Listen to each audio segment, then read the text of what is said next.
আজকে আমার মনটা বেজায় খুশি, চনমনে একটা মন, ভীষণ আনন্দ লাগছে, ভালো লাগছে।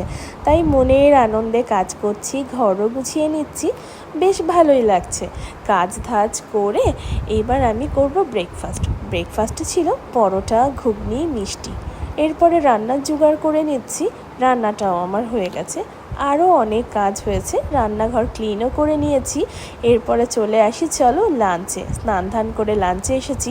শশা কুচোনো ছিল, আর ছুটি দিয়ে সর্ষে ছিল, এদিকে ঝিঙে আলু দিয়ে টমেটো দিয়ে পাতলা করে মাছের ঝাল।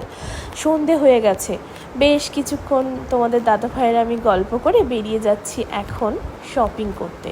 গ্রসারি শপিং, সারা মাসের শপিং করছি। পুরো মলের যা ছিল মনে হচ্ছে তুলে নিয়ে একটা একটা করে বাড়ি আসছি। বাড়ি আসার সময় বৃষ্টিতে একটু আটকে গেছিলাম, তো বাড়ি এসে দেখো না সব এক জায়গায় ঢেলে কতটা শপিং করে নিয়েছি আমরা, মানে আমরা নিজেরাও বুঝতে পারিনি এত কিছু হয়ে গেছে। আর এদিকে তো প্রিন্সও আসছে, প্রিন্সের জন্য কিছু কিছু জিনিস নিয়েছি, একমাত্র ভাগ্নে বলে কথা।